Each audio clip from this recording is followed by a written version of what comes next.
Hey, y'all. Oh, my goodness. We are spilling the tea today. Spilling the tea with Dr. P. Hi. Hey. And I have my special guest today, Bailey Vogt. Oh, my gosh, Bailey. I'm so excited to have you here with us today for our special. Go ahead. I am so excited to be here. I just not really adding. I'm just repeating what you're saying because that's how excited I am. I've been looking forward to this so much. Immediately when I was like, oh my goodness, what are we going to do for Spilling the Tea in June? And I was like, oh my gosh, we have to talk about pride, right? Because pride means so much different things to different people in the community, but it's what connects us all. It's what keeps us connected here. So on our special edition of Pride for June, again, we have Bailey Vogt with us talking about all things pride, all things LGBTQ, all things fashion, all things creativity, all things logistical and logical and writing and all of that. So let's get into it, Bailey. You ready? I am so ready. Let's do this. I am strapped in, ready to go. Yes. And we're going to talk about that jacket too, because I see you looking all fly and everything. And I was all over your Instagram and doing all the things. It was like, oh, look at his fashion. Oh, we have to talk about this. We will absolutely talk about how my style journey is a 70s game show host that became a 90s Batman villain. Like that is the vibe. It is the energy. And I always go through that. So glad I got a little color on. I have my proud pin as a proud bisexual woman in the LGBTQ community. So I am bringing a little color there. But let's talk a little bit about what does pride mean to you? And what are you most proud about in relation to your identity? I think like it's what I'm most proud of is like honestly just surviving it at all. Like when I first came out, like it was I had felt so disconnected from just who I was and my identity. Yeah. And I was the oldest of 3 children in a very Christian household. So it was when I first came out in my junior year of high school, I was legitimately coming out because I didn't want to go to youth group and I was tired. And I was like, I want my mom and dad off my back because they're really pressuring me to go to youth group. What am I going to do? And so I just came out as gay, and that got rid of the tension of going to youth group, and then caused 4 more years of tension afterwards. So right, it was difficult because you're in this like it was a intrinsic battle between who I knew I was versus like the extrinsic. That might be a word we might need to check. Extrinsic, like, just ability to like live in the environment that I was in that was not accepting of who I was. And it really was a hard battle. And then I had to go through 3 years of living with my parents as gay. And it was not always tension, but it was a little bit. And then I came to DC and holy crapaloni, did that freak flag fly, right? Like it was lots of like just being able to live out who you are and being able to have like cut loose, no like ability for anybody to stop you to be who you are was absolutely incredible. So I think it's I actually was talking to my roommate about the pandemic, which I've been going through a lot of change through that too. And it's one of those things where it sucked hard and it sucked.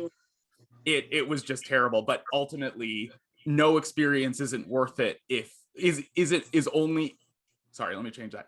No experience is, what am I trying to say here? It's like an experience is never bad if you didn't learn something, if you learn something from it. And I think like ultimately it made me a stronger person. It made me more resilient in who I am. It made me say, you know what, you don't like me? Well, that sucks to be you. Jealousy is a disease, get well soon. Like it's like that's what pride and being able to like take root in who you are means to me. Yeah, absolutely. So what's crazy is I just came out a few years ago.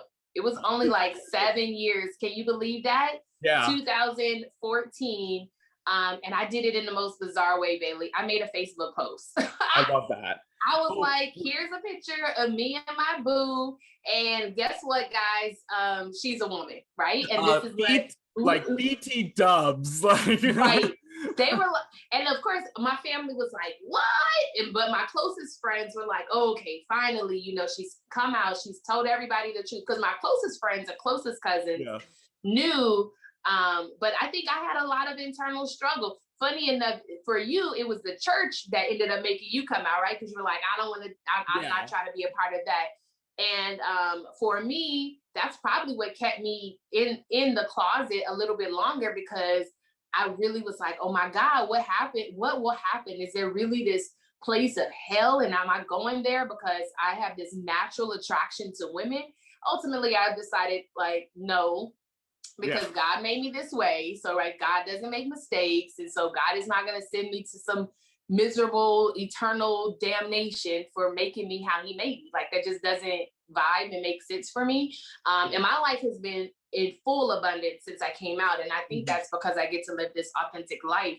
So for me, pride is about like standing in my truth. It's like being authentic. It's, not having to wear a mask or hide anything. And kissing my wife in the street and like just loving and holding hands. And that's what makes me proud. And that we are able to do that in our country, where we know that so many countries, that's still not something that they get to really embrace, right? But we get to do it here, thanks to our community who's been building us up over the past years, and our politicians who saw us in the most human forms that we are. So awesome. So let's talk. I was going to mention, I might be able to top you on like the most extra way to come out, because I came out via opinion article in my newspaper, school's newspaper. Yeah. So you came out to everybody, not just your I was that extra bitch. I was like, oh, if, like Facebook posts, no. Like just telling everyone, no, I am absolutely going to New Yorker this ass. Like I am ready to go. But I wanted to also add that like for me, I have a new like refound love for pride, because actually this year I came out as asexual too. Well, tell me. The asexuality spectrum, we're still figuring out our dumpster fire self. We'll figure it out. But like, I had gay community, as much as I love that it's sex positive. It's great that it's sex positive. It never really was great for me. I always felt a disconnect and out of it. Like it definitely felt very much like when I was in the closet the first time around. Yeah. Disconnect. And like, I love the romantic touch, lovey-dovey cuddle sessions, but the moment it turned into sex, it was just awful for me. I wasn't having fun. The only way that I could feel pleasure is by the fact that my partner was feeling pleasure. It never was an experience for me that I enjoyed. And like but of course, because I was gay and I was having like FOMO, I would go to bars and I would spend all my time on Grindr and Scruff and the apps, and you would try to make it work. And ultimately I realized during the pandemic, when we were not allowed to have sex with anyone, that like I was like, my life is so much happier without it. Wait, no. And so, which is hilarious, because most people go straight bi gay. I went straight asexual gay, because I didn't know any better. And here's my cat. I didn't know any better. Hello, sweetie. This is Misty. But okay, I need you to move. But so it's great, because it's like, I kind of picked it out right away, and now here we are. Yeah. So how do you define asexual for folks who could probably relate to a couple of things or words that you said just now? How do you define asexuality? It's a large definition. There is a lot of like nuance between like aromantic, asexual, but asexual for me is just the concept of sex does not turn me on. It does not, I don't get that fire and that like really unbridled lust that people describe to me what sex is. Like I can't, I just don't get out of my head. I don't enjoy it. I don't feel any pleasure from it. And I'm currently like, I call myself gray sexual, which is like, you could have sex. It's going to be very rare, but it is definitely on the asexuality spectrum. And I think I define it as like, to kind of morph your question, I think for me, it's just defined who I am, because now I get to actually sit and like feel confident about myself. I was never confident during sex. I always thought there was something wrong with me. And much like I thought something was wrong with me when I thought I was trying to be straight, but it felt off. It was a very similar feeling. So that's kind of how I define it and see it. Yeah. I get to do a lot of work educating folks around the communities, right? Around the communities and the identities that we have. And I wonder what will happen as we continue to embrace asexuality and the identity that's connected there. And will more people feel confident? Will more people feel powerful in themselves? Will more people feel authentic and embrace the art of themselves, of who they are? So it's actually interesting, because when I've started to like have these discussions with people about like, because I'm very defined on what I want and what I like, and that allows a lot of people who aren't fully asexual, but like I met up with a guy like a few days ago, and we were like, because I was talking about what I liked, he talked about what he liked. And like we talked about like how he's not as much into sex and he's more into like the romantic stuff. My favorite is I had a hookup when I was in DC the first time around, who I met back up with again. Sorry, Mom, if you're watching this. He topped me and I was bottoming, and we both found out that neither of us liked doing anal, like because we were both kind of in that same boat, but we both thought the other person wanted to do it.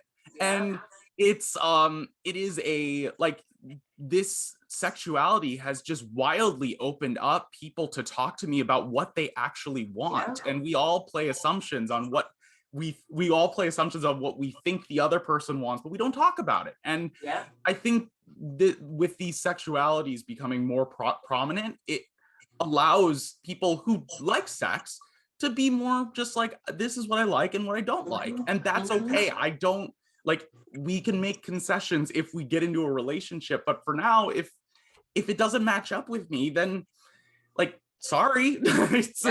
You can go like, there's other dumpster fires in the sea. Like, you can go find somebody else. I don't need to play something I'm not. Yep, absolutely. You know, in my work as a therapist, I get to do a lot with people and their identity and identity formations. But at the root of most of these identity models and these identity theories is this idea of self-awareness. And as we get to explore who we really are and the masterpiece of who we are, and we're going to talk about your creativity and how that shows up. But we are always creative people. Like, we are unique and we all have our own different desires and our different perceptions. And as long as we know who we are, it's much easier to navigate the world. It's when we don't know who we are and we're, like you said, we're trying to please somebody else, or we're trying to fit into the box that society tells us that we're supposed to have, that we have these internal struggles.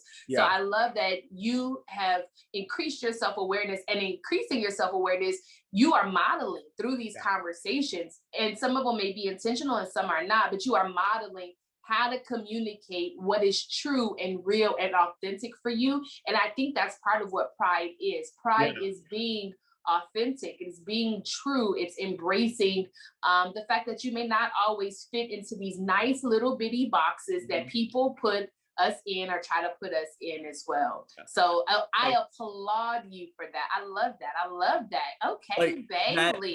that like I kind of was thinking just now, it's like that, like if you're being somebody you're not, you have to put creativity in presenting that person, and that creativity prevents you from being creative in true and other ways. Yeah, that's true. I think that is, once I came out as asexual and also got meds that worked, the world opened up for me. Like, there's multiple factors here, but like, that was definitely one of them. Yeah, absolutely. I love that. We're going to talk about the meds piece and all of that, because so many people are opposed. Like, people, this is crazy. People will take medication for things like hypertension, and they'll take medication for things like diabetes, but won't take any medication for something like anxiety. And I'm like, dude, you're living with this every single day. It's causing you to have issues in your life. Like, just get some additional support. But that's a whole nother topic. Oh yeah. Again, sorry, Mom, I'm gonna put you on blast.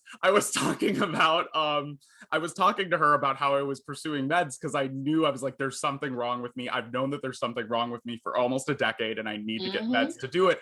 I had all these, I was like, I have all these dreams, but I can't focus. And my mom, bless her heart, she's never been really like good at like kind of understanding like mental health and such. Yeah. She was like, well, how can you use lack of focus to your advantage? I was like, what? What? No, Mom, not at all. Yeah, it's like I have never been happier and more productive and more who I am than when I was on meds. So yeah, I love that. Bailey, tell me, I know it sounds bizarre, right? But tell me, with a little bit of context, about the moment that you knew you were part of the community. Tell me, I hear a little bit of it about how you came out, right? How you came out in both ways. But tell me a little bit about the moment that you knew for yourself. Yeah. Unfortunately, it mostly started during porn. Like the porn I would go watch was all gay. And I didn't really, unfortunately, I didn't really piece it together. Like, I was like, oh, I'm just watching gay porn for the funsies. Like, I don't know what I was thinking. And slowly it was like a realization over the course. There's some good gay porn though, Bailey. Oh God, there is. There really is. There's some great porn out there. I was definitely under 18 when I found it, so that's the issue there. But and then I don't think it really hit until I dated a girl in my high school, and like I was a nervous fucking wreck whenever I was around her. When I held her hand, it was sweaty. Also, that was the furthest we ever went. We never kissed. We never did anything. And she ended up breaking up with me. And then when I came out to her, and she was like, yeah, Bailey, I knew the entire time we were dating. Like, and God bless you. Love you, Krista, if you're watching this. And then, yeah, but like when Krista broke up with me, I did not, like, I knew, I was like, there's something wrong, like there's something definitely here about me being gay. And my last ditch effort was with a girl that I took to prom, and she was beautiful, she was gorgeous, she had an amazing suit, amazing dress, sorry. I drop her off at home and after prom, and it's like gorgeous. The moon's out, like there's no street lights for some reason. Like it is the ideal romantic setting. And I remember like leaning up to her and being like, I have to go. I have AP homework to do. And then I got into my car and I was like, gay, very gay. I am gay. Good to know. Like that was that was my last ditch. So that was probably the moment I realized I was gay. Well, do you have one? Oh my goodness. So I'm that kid. I came out just 7 years ago, but I'm that person who knew that I like girls from a very early age. I remember, oh my goodness, what is that song? It was a song, oh my goodness, I can't even remember right now. Oh my, brain is going blank, but the song is Aisha. Aisha, you are the girl that I never, all that, right? And I remember all the girls in my class wanting somebody to sing that song to them, and imagining being with the guys that were in the group, right? Meanwhile, I was imagining singing it to a little girl and wanting to like woo her and stuff like, girl, you know, I like you, right? And I didn't really know what that meant. I just knew that I like being around girls. Like I wanted girls, I had crushes on girls, and it was hard for me because I was young and didn't know what to really call it. I have an aunt on my maternal side who is a lesbian, but it wasn't talked about a lot. And then I have an uncle, my dad's older brother is gay. And again, people talked about those two family members in like silos, like, oh, this is this person and this is this person. But I never knew if it was right or not, right? And so that's where I kind of was like, something's different about me. I like little girls, then I like little boys, but then I mostly like little girls. But then I went and lived like this like more straight life for a number of years. So I ended up falling in love with my college sweetheart, and we had children together, and we were engaged, and we did all of that. And he knew about my attractions. And never gave me a hard time about it. But at some point I was just like, I gotta live this real life. Like I gotta be authentic. And I like it. And I love it. I love it. I love it. I love it. So I don't know if I had like a specific moment except being on the playground and dreaming about little girls when the songs were playing, as opposed to dreaming about little boys. Mm-hmm. Mm-hmm. So between the moment, that high school prom experience, right, on that beautiful night, and the moment that you actually came out, how much time passed, like in terms of years? If we're talking about my parents, like when I came out to my parents, I'm pretty sure it was 3 weeks. Like I was just like, I'm done. I truly, like, there's a time where you have to emotionally give up on like like doing something you're not, and that was my moment. And I was just like, I'm done. I did not like fully come out until so that I came out in 2013 of May, and then 2015 of October was my news, like, opinion paper splash. Okay, got you. Yeah. Okay, perfect. I had a little more time between that. I was out, like, I was out to a lot of friends, and I was out, but I wasn't like officially out because of like family and stuff. Very Christian, Catholic, and Methodist. So it was just, I didn't want to do it, and then I just stopped caring. And I was like, okay, it's time to do this. I'm tired. Yeah. So in that time frame, from that prom night to the time that the piece came out, what different like thoughts do you remember having, or feelings that you remember having, like, or even healing? I don't know if you had any trauma in that process, but what kind of like healing kind of happened? Yeah, it was really difficult. It was a combination of trauma and toxic masculinity. Like internalized homophobia. That's probably what a better way to describe it. Like I came out, and like we were talking about the Christian faith. When I was I was a part of the Covenant Church, which that is the like hippies of the Christian religion. It's like, Jesus loves us. I'm gonna play an acoustic guitar. Here's some Chris Tomlin. Like it is. Like it is a Woodstock festival every year. Peace, love, and happiness. And I had a really good relationship with my pastor at the time. Like I made him cry at a birthday party when I said a prayer for him. Like it was, and I went, when my parents found out that I was gay, and then, well, they found out I was gay, and then a year later, they didn't actually address it at all until a year later when I actually had a boyfriend. Okay. And then they took me to this pastor.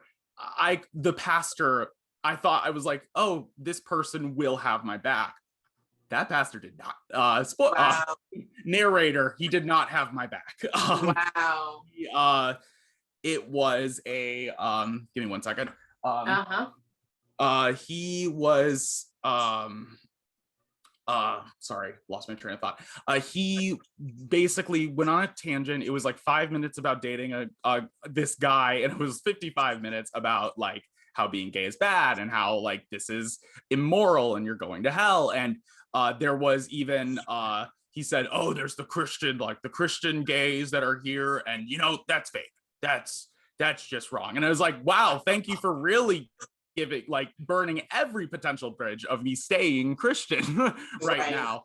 And frankly, I'm gonna be real. That car ride home was the one time that I ever contemplated suicide. It is like that so hard, to the point I had a flash of a moment where we're driving back in the car, and I had a flash of we were on a highway, and I was like, I'm gonna pull open this door and throw myself out. It was a flash, it was a moment, and it scared me so fucking much that I hugged the back of the seat on the way home because I was afraid I was it was a lot of that trauma that I had to work through. It was a lot of like my parents, like we did not have a good relationship, and it was not always about being gay, but there was definitely a tension that felt like that there was like a border around, like we're like all talking around like what the act, like it heightened the tension of every situation. And then I would also say that internalized homophobia, I would come out and I would say, like, I would be with gay people, and it's like, I'm gay, but I'd like never wear women's clothing, and I wouldn't do drag, and I'm not like one of those femme boys, those twinks. And like that's toxic. That's toxic as hell. Like it is because you are trying to push other people further down the totem pole over your perceived masculinity. Like, and now I wear women's clothing. I haven't done drag yet, but my drag name is Foxy Moron. I who wants to see my jumbo shrimp? I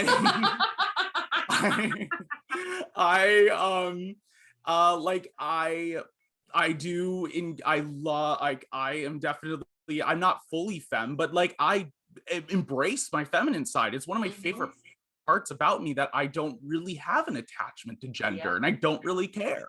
Like it's and it was all just shop talk to like make myself feel better, and unfortunately it brought down other people in the process. That what keeps standing out for me is I work a lot with people in the LGBTQ community, and helping them process their internalized homophobia is so eye-opening for them, right? It's something that every time I experience it with them, I'm like, yes, this is a real thing. There's not that much that really shocks me nowadays. But always for them to be able to say out loud, like, I think I'm homophobic, and us get to be able to process that. And of course, after the time that they're processing it, then they feel healed, and they have this additional level of awareness, and they can go on and have these beautiful relationships, first with themselves, and then, with other people. I guess maybe first with spirituality, and then with themselves, and then with other people as well, because they embrace what is real for them.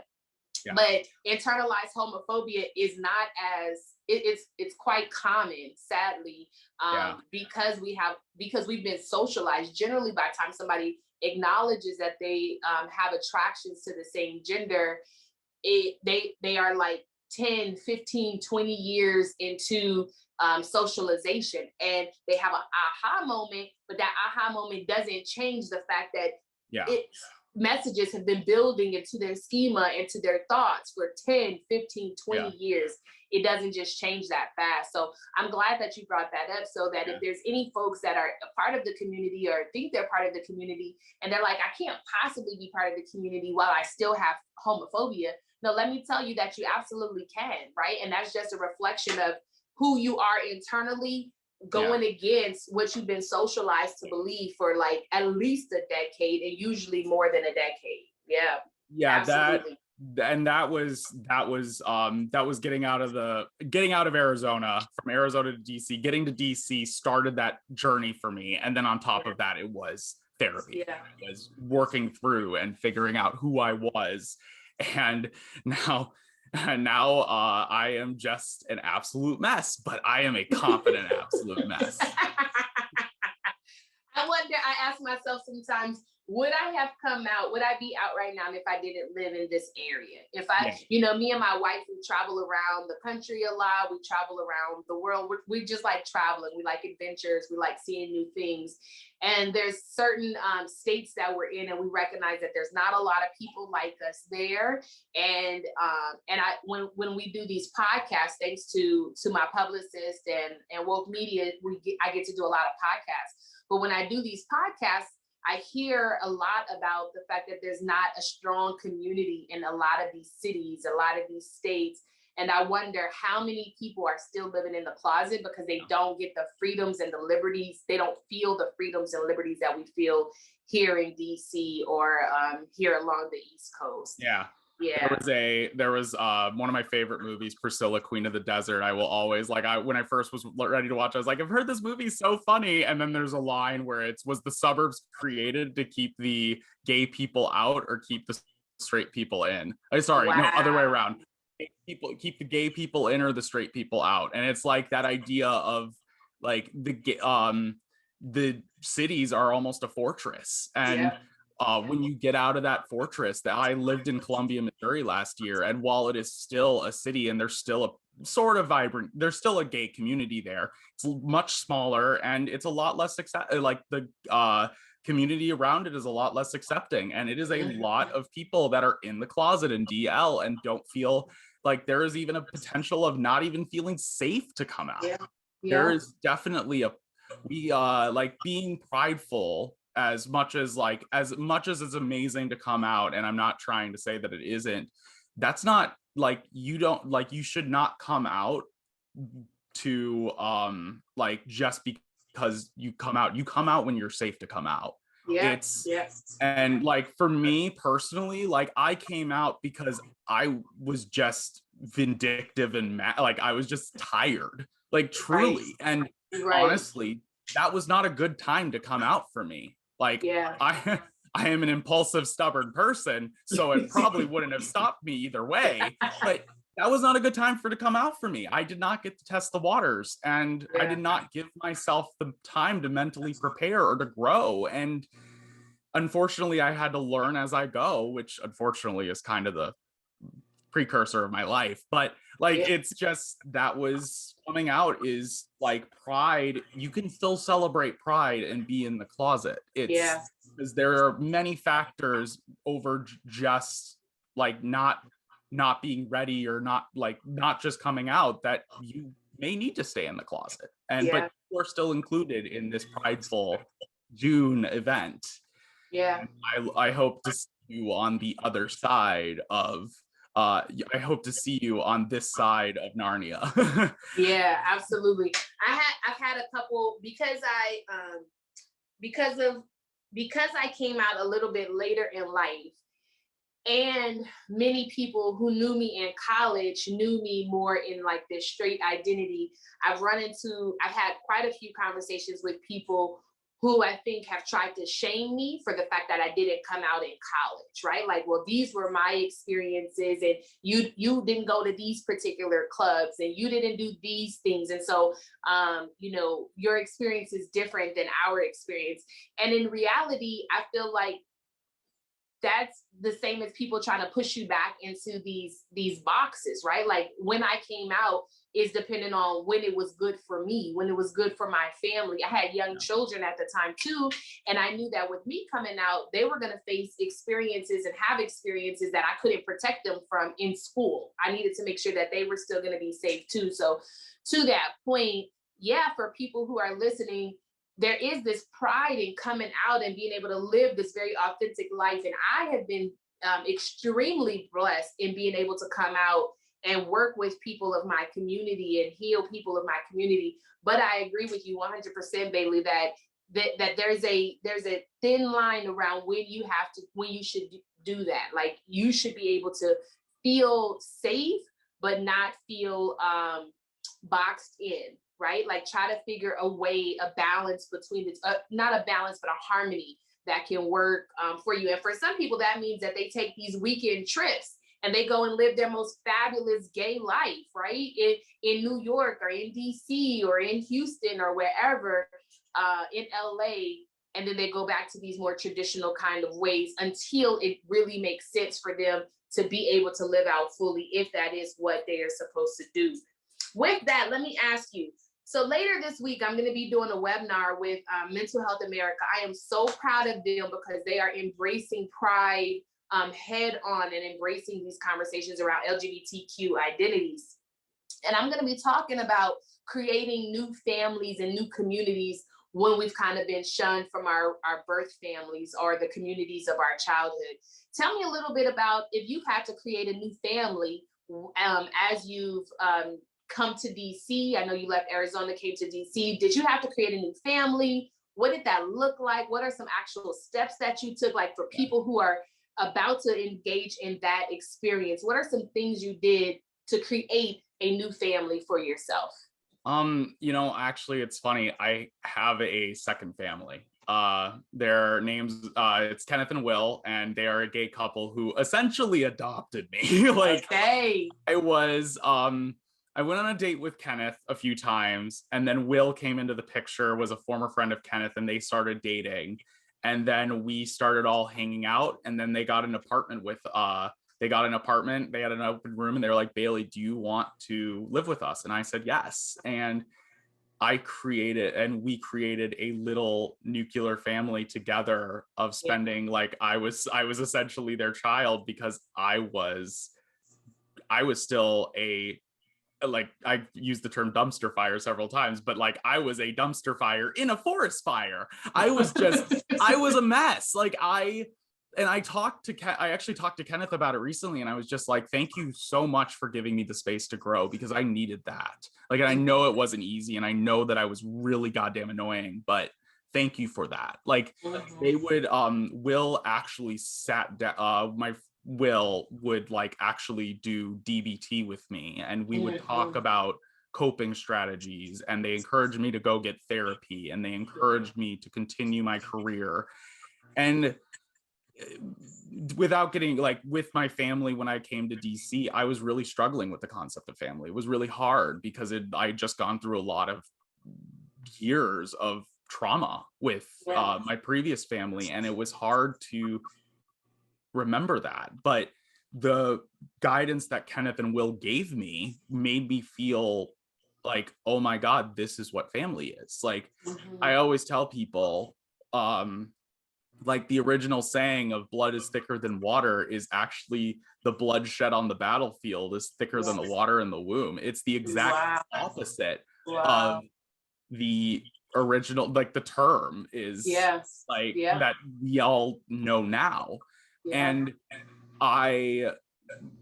Kenneth and Will are two people who I look at as my family, and I look at them and I'm like, this is home for me. Being with these two people is home for me. And I venture to say that I would definitely not be in DC. To be dramatic, I'm not sure if I would be alive had I not sought their guidance. When I was not being a healthy person, I wasn't eating, I wasn't really well clothed, and I remember Will brought me to a diner to essentially yell at me and was like, here's a crock pot. I'm going to buy you food. You're going to make this easy meal for cheap. And you're also going to find another job. And mothered the hell out of me. And that is how, that is the beginning of how that, this family came together and how they helped me grow up as a person. Yeah. It's so funny that you said that. One of our favorite shows is coming to an end, or has come to an end, unfortunately, Pose. And thinking about the mothering aspects of the mothers that were there, right, in these houses. And our community is now starting, the world is now starting to see a little bit more about the community through that particular show. So shout out to those producers and writers who brought it right to everyone's face. But the concept of mothering and the concept of nurturing and the concept of loving, and, you know, that we need that again, especially because, you know, for Mental Health America, I'll be talking about the fact that many of us experienced post-traumatic stress disorder after coming out, and that has not always been addressed, right? We laugh about it, or we have these common shared experiences in terms of sharing our coming out stories, but not necessarily processing the fact that we have PTSD, or not necessarily processing the fact that we have a reactive attachment disorder, because those who we originally attached to have now abandoned us or neglected us in some way, or that we had to leave them for our own sanity. And that is part of our experience. That's part of many people's experience, that we do have this post-traumatic stress, and we do have this reactive attachment disorder that we have to address, and that it is important to recreate family, and it's important to choose. We didn't get to choose our biological parents, but we do get to choose to some degree who our new parents will be, and who our new family will be, and who will love on us and what we need. But going back to what you said before, it's about that self-awareness and knowing what you need, and being willing to be vulnerable enough and open enough to trying it with a new family, a family that you created, and also a family that God puts back into your life, right? Based off of exposure. I don't believe in coincidence, that we're supposed to be at certain places to meet certain people, to learn certain lessons, and to grow and heal in different kind of ways. We're getting all super deep here, Bailey, which is what I love to do. But I want to bring it up a little bit, and I need to talk about your fashion, honey. I need to talk about your clothes and your creativity. I need to talk about all of that. Like I said before, I went through your Instagram, and I was like, look at these outfits, baby. Come on, tell me more. So tell me how you use your fashion as an expression of who you are. I have two things that I refuse to wear now because I wore them when I wasn't out, and it's polo shirts and cargo shorts. Because that's I swear to God, I might at this point, Wicked Witch of the West, like melt if I ever touch a Marco Polo ever again. I think it was a gradual transition of adding colors and adding fun and bigger, like getting bigger and bolder. And then there was this one day, I remember like I had a blazer that I bought when I moved here, and then I had like this watermelon shirt, and I just had been wearing it with like normal kind of business shirts. And I was like, wait, I could put the watermelon shirt with the blazer. And then that started this whole mess. Then I started to like go more into women's fashion, and I started to go more into colors and bold patterns and patterns on top of patterns, and then eventually patterns on top of patterns on top of patterns. And my wardrobe for me, I think I don't say like, if this is not you, that's probably fine, because that means you're a sane person. But also like, I like my wardrobe because I know for a fact that I am the only one that can pull it off. It really complements my personality. I'm very loud. I'm very brash. I am very out there and weird, and I don't care. And this colorblind nightmare is like, it's the reason why that I do have a lot of confidence, like putting this on. And like, also just letting you know, I will dress up even if I'm not going anywhere. Like, I lounge in my suit jackets. Yes, because it makes me me too. feel confident. It makes me feel like I am doing something big and bold, and that I care about myself. And I think, and going for those big, bold patterns, I like the fact that it brings me attention, and I like the fact that it makes me feel confident that I can walk into a room and eyes will turn on me. That's fun. And I love it. I bought this like new gorgeous suit when I was in Rehoboth Beach in like over Memorial Day weekend, and I was feeling myself so hard that I told my people that I was with, I was like, hey, I'm going over to the gay bar for a whiskey ginger and some attention. I'll be right back. I know I am. And did I get attention? Oh my God. People were taking pictures with Yes. me. Like, yes. so this wardrobe is just it is a extension of who I am. I want to approach things as like, I spent so long hiding who I was on the inside, and now it's like, you know what? Also, so many people told me like, oh my God, I was shocked when you came out as gay. And I vowed for that never to happen again. So, so yeah, no, it's just, but living like you are on the inside and the outside just brings me so much goddamn joy. And Yes. I do dress up for other people. I do dress up for the attention, but I dress up for me too. I like what I do, and I like the looks that I serve, and it's just an extension of who I am at this point.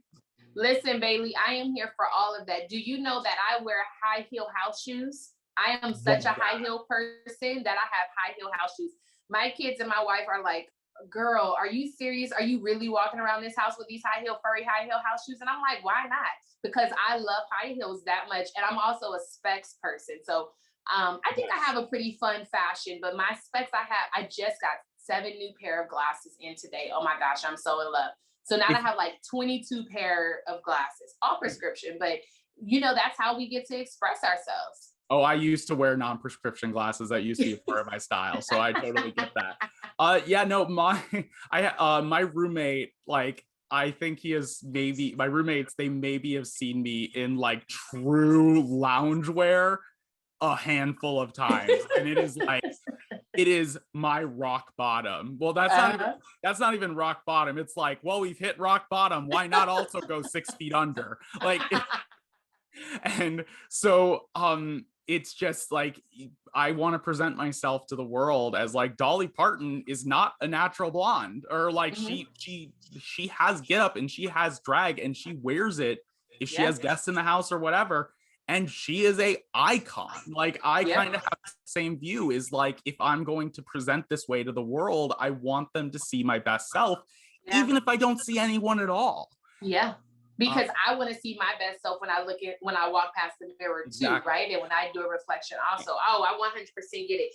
Okay, now I want to ask a couple more questions because I know we just have a few minutes left. So listen, I think about writing as a combo between the left brain and the right brain. I'm talking to you and we're getting super deep around like logical things and identity and all of that. And then we get to talk about fashion and creativity and all of that as well. But listen, I know that you're a writer, which is that combination between that left brain and that right brain. Is that combination between the logic and the creativity. So tell me a little bit more about writing and what writing means to you. And let me not play. You're not just a regular writer. You're like a real writer. We're not just writing in journal. No disrespect to the journal writers, because I'm a journal writer too. But this is what you do. This is part of your career. This is your work. So tell me about how you bring in that left brain and that right brain and that logic and that creativity to make you the writer. I am, oh yes, me and my journalism, glorified arts degree. Like, oh, God bless. We truly, journalists think they're like the top of the totem pole, even though that they are the bongo playing art students as well, with just happen to have a more, I would say that they have a more logical job. And for me with writing, it is just, I am getting back into drawing, but ever since like before, I like painting worlds with words. It's being able to create fun things and create storylines and come up with ideas. I've been writing since I was 5. Like, I actually wrote 4 chapters of a time travel series when I was probably like 12. Like, it was I've been writing short stories and longer stories forever. Did I finish any of them? No. But I'm still learning how to finish everything. Again, thank you, sexuality and meds. But like being able to like create these worlds and create like just whatever you want. You know what my quarantine project was? Like, my quarantine project? Tell me. It was a Survivor fan fiction. It was characters that I had created to be just characters that played a game of Survivor together, and yeah. like it's fun to just kind of write how humans would interact and act in that environment. And it was a great, like, you know, how this, like, the overall story is going to progress. Someone gets voted out each episode, so you get to learn how to write and how to write well. And it definitely, I didn't, of course, again, didn't finish it, but like I wrote 27,000 words, which was way more than I've ever written in my life. So that's impressive.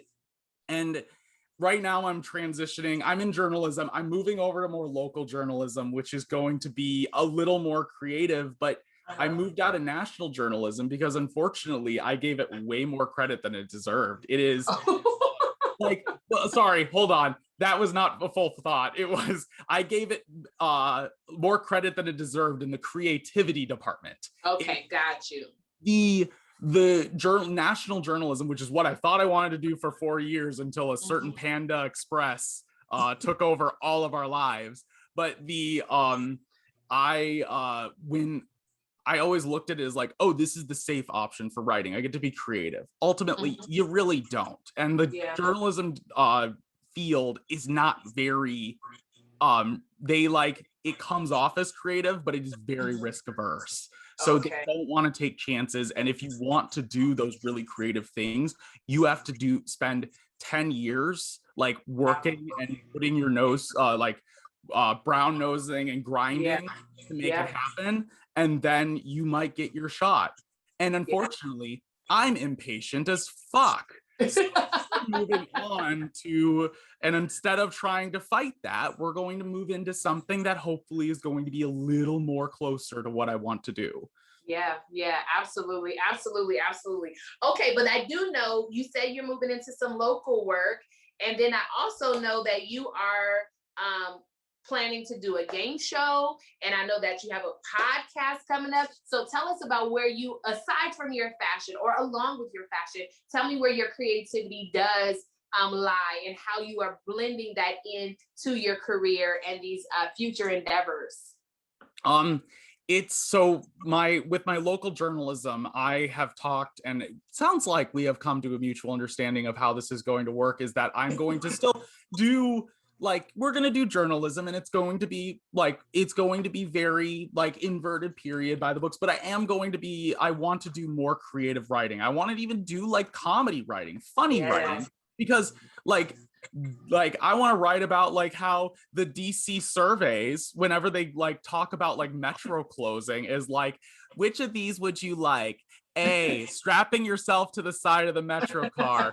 B, roller skating behind it on a tow line. Or C, the red line closes at 9. And it's like, why? No, like, it's like there's so much funny stuff that happens here, and the news, the news is not does not have to be as stagnant as I think it can be sometimes. So I'm looking to do more creative stuff. I'm looking to cover more local issues and just frankly tell real people's stories. The political sphere is so fake, and and God bless to the people who can do it. I can't. You are doing the Lord's work covering it, but there is a level of it that is just essentially a arm of the PR for politicians. There is, it can come off as that, and some people are okay with using those connections and using those getting those hints from staffers to drop on what's going on. And I'm just not interested in schmoozing to that level. I want to I don't want to be the trail surveyor. I want to be the trailblazer. The trailblazer. But oh God, I am the worst person I know. I think you're pretty awesome. Oh, thank you. Thank you. But yeah, go. Well, I want to know a little bit about your game show. I know we're about to wrap up in a sec, but tell me a little bit about your game show and your podcast. So I am starting a company called Foxymoron Media. It is after my drag name. And I am going to be starting a few podcasts. My favorite one is the always fun DC drunk question at a bar of, so what do you do? I want to interview people both in politics, but also the DC area. There's so many. My biggest problem that I've always had with DC is everyone else outside of it thinks it's just like the political sphere, and it's not. It is one of the most vibrant and beautiful communities I have ever lived in my life. And I want to showcase like both like the people who have, I want to showcase and celebrate people who have risen up in the ranks and have gone and have worked hard to get where they are. Like when I was doing networking for journalism, I was supposed to be using this information to further my career, but I just kept getting lost in, wow, that's so cool. I'm so proud of you. And then leaving. And I was like, I learned like how cool this person is and how much they've worked, but I didn't use it at all for my advantage. So people love to talk about themselves. So I want to be able to share the stories of DC workers, both government and not, to really just like show how diverse this community is and the things that people do every day that are so inspiring. And ultimately, the end goal is I want to be a reality game show host. Okay. Jeff Probst better watch out. I'm coming for your gig. You better white knuckle that shit, because I am about to tackle you on your blind side. But no, I want to be a reality game show host, and I want to develop games, and ultimately, I still love reality game shows, but it's a little bit to a lesser degree now because I think it moved away from what made them interesting in the first place, which is you're watching people who have never interacted in their life having to interact and work together and also betray each other to get ahead. And you also learn just incredible stories about people that you never would have met. And I'm not going to get into the specifics of the games because I don't want any copycats or be careful, shit and run with it. But like, I want to have my games return to a basic, like, oh, we are going to showcase real people living through unprecedented circumstances. And also we're going to learn about who they are. And I think in this culture that we find ourselves in right now, that's needed more than ever. We need to see who people are, like not only the good shit, but the bad shit. And like all the shit in between. Like we need to feel a connection to the people that we like, just random strangers. We need to feel that connection again. And I hope that the shows that I produce and the one that are going to be coming out soon, I hope that it does showcase that. Yeah, absolutely. Absolutely. Oh my gosh, Bailey, I can't believe like it's been almost an hour already. Time just flies when you're having fun, right? Right. Like, I was watching the clock and I saw that I was on 20 minutes and I was like, we're still on question 1. I know. And there's so many questions. I'm like, oh, we're definitely having to do this again. We have to get together again, right? Because I have so many questions, but this is always what happens with me when I'm starting to spill the tea, right? I just get so engaged in the conversation and love it so much. If you want to refill on that cup of tea, sweetie, I'll get the kettle. Let's do it. Like, okay, well, let's do it then. Let's do it. I am so here for it. Let's tell everybody a little bit about how they can get in contact with you, because you are such an amazing person. I am inspired as I'm listening to you. So let the folks know how to get in contact with you. Absolutely. So my both my Twitter and Instagram are Bailey_W_Vogt, 2 underscores. I don't have the money to buy off people who have the easier versions of my handles, so that's hopefully soon. And then I also have, it's very much in the starting phase, but I am starting the process of getting Foxy Moron Media live. And if you'd love to follow that on Instagram, which I do have one, is Foxy Moron Media on Instagram, and that's Foxy with 2 X's. And if you'd like to reach out to me for, I am learning how to do Photoshop and everything, and I'm becoming a person who can do art again. That's wild. You can reach out to me at baileyvogt@gmail.com, and that is Bailey, like a dog's name, some dog you know, and Vogt, V as in Victor, O, G as in Golf, T as in Tango. Yes. Okay, come on, golf and tango. That makes me think about my old military days. That's how we used to use our say our letters in our Yes, old military ways. I learned that in a call center, so a lot less badass. And it's baileyvogt@gmail.com. I'm not sure if I said the email, but it's gmail.com.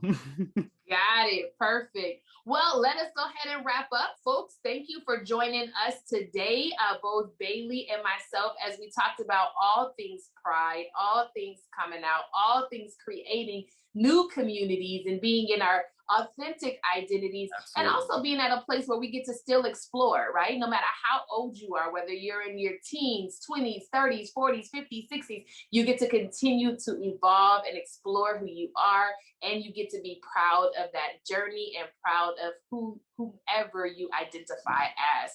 So, of course, I'm Dr. Plummer, the CEO of Onyx Therapy Group. I could be found on Instagram at Onyx Therapy Group. And then I can also be found on my personal page, Mahogany Sunshine, because my skin is deep like mahogany and I love to shine bright like the sun. So I am Mahogany Sunshine. Facebook, I am Dr. Linnell Plummer. And of course, our website, if you want some additional support, some direct counseling or some professional development for your agency or for the government, for your schools, whatever, reach out to us at onyxtherapygroup.com. Bailey, I appreciate you so, so much. I want you to have a happy Pride Month. I want you to enjoy all things beautiful and colorful. And I look forward to us spilling the tea in the future as well. Oh, we will. Happiest of prides to you, me, and all the queers in between. Mwah, mwah.